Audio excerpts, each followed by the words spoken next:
Believe it or not, I'm going to be reading a script I wrote for this video. There's a new face coming to this channel. Her name is Silky Summers, and she's, pretty interesting. Meet Silky. This character started life as nothing but a fun little idea for Halloween.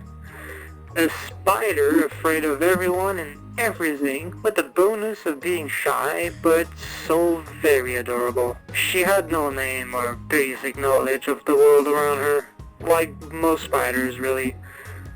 But on a particular day, the little spider was attacked by adventurers.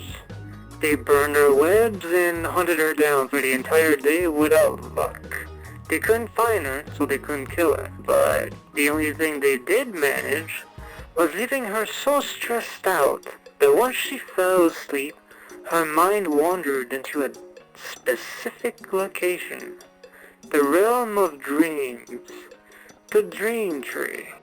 The Dream Tree is a magical place where beings of all kinds can all meet once they've visited at least once before. How do they visit the first time, you might ask? After falling asleep on a particularly endearing time.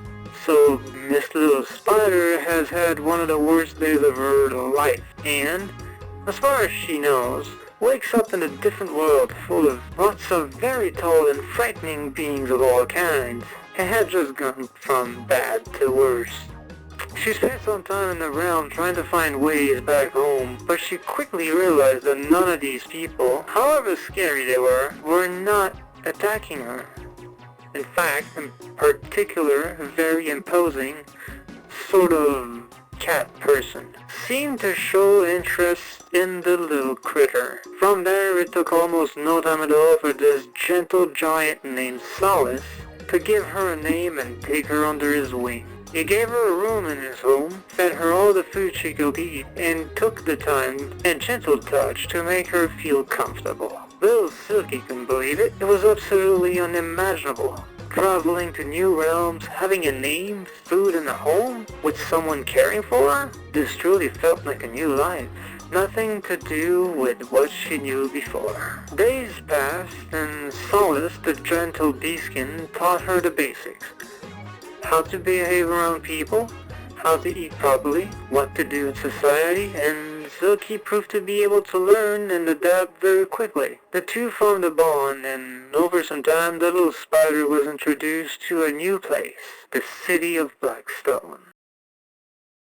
The flying city of Blackstone. No place like it anywhere else in the metaverse. A place full of wonders, interesting things to see, little prey to catch, scary people to avoid, and wait, is that a war? Solace took Silky to visit Blackstone in an effort to show her the world a bit more, a place where he knew she would be safe. But even after telling her not to worry, the little spider was unable to leave the hulking man alone for a second. The people around were all just so scary, but some were nice. She even got to shake some hands, and once again, no one was trying to hurt her. So good to feel safe. Well, so safe so long as her newly discovered father figure was close by. Oh, and the things she learned, the confidence she gained, and the joy she was full of. It was such a good day. Too bad an army of evildoers came to Blackstone with the intent of wrecking the place. Oh no.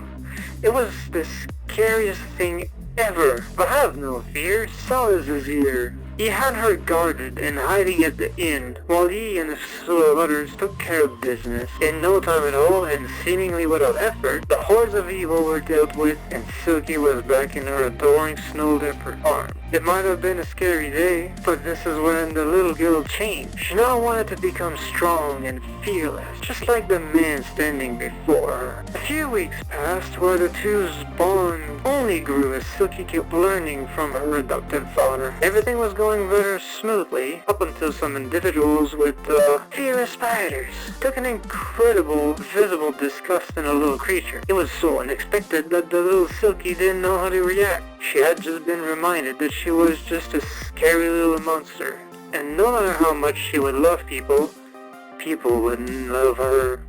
Silky didn't want to scare others away, nor did she want to be seen as a monster anymore.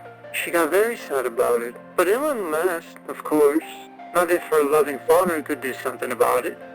A few more days later, good old Solace had the solution to her sadness. A funny-looking, bad-tasting liquid in a bottle. Something that would make her dream come true. "It'll transform you into what you want to be," he said. She didn't know what she wanted to be, but she knew what she didn't want to stay as.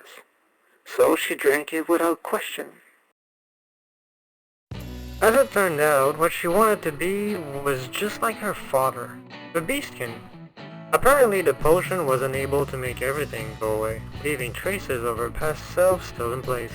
The horns, glowing red eyes, and the corruption within her were there to stay. But, for the most part, oh boy was that the perfect thing. Perfect body. Cute and lovely and adorable. Nobody could be afraid of her anymore. Everyone would want to play and talk with her. And sure enough, she had a much easier time in society. Not everything was perfect, however. This new body had new needs that she needed to adapt to. First, her vision was much better, and her hearing, so much more sensitive. Her claws, well, they were a lot more sharp, and more importantly, she now needed clothes. She was more akin to a mammal now than she was before. A lot more humanoid. Clothes were in for the course. It wasn't easy for Solace to teach this little girl to keep her clothes on. They were so annoying, so restrictive, and felt terrible against her stuffed white fur.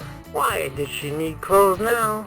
She never needed them before. But like everything else, Silky eventually learned. This newfound understanding and vulnerability towards clothes, Silky was then slowly taught how to defend herself and how to fight, things she would need to know before going anywhere else in this dangerous metaverse. Time passed. She learned quite a lot, and in order to celebrate a milestone, she was given armor and some weapons to defend herself should she ever need it. Armor, guns, swords, abilities, a banquet of things to learn and master, but she managed pretty damn well. Anyway, that's also when she started to care for others. She made friends, realized that family was a precious thing, and she wanted to help them, protect them. The ones she loved, the ones she cared for, but also the ones in need. She started going to even more places, meeting even more people, learning of the vast metaverse and its inhabitants. Learn who to trust and who to keep an eye out for.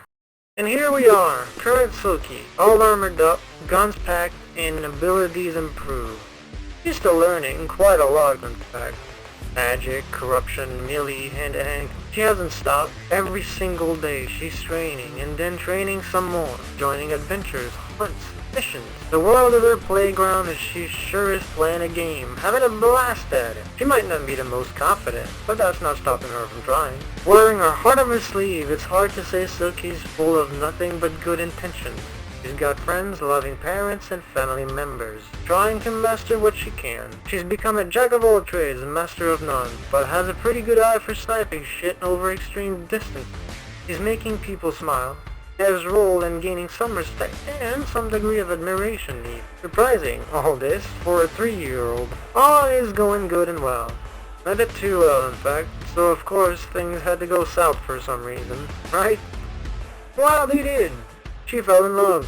Her first love, and is for someone who's only interested in what she can do, not what she is, or even who. But blinded by love, she pressed on, forgot what her dad told her, and talked too much.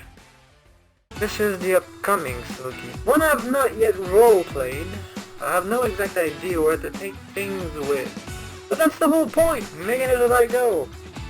I do know a few things though. This face. That's all thanks to a cruel person she fell in love with.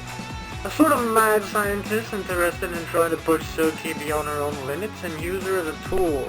A lab rat. Fun, yeah, but also a pawn later.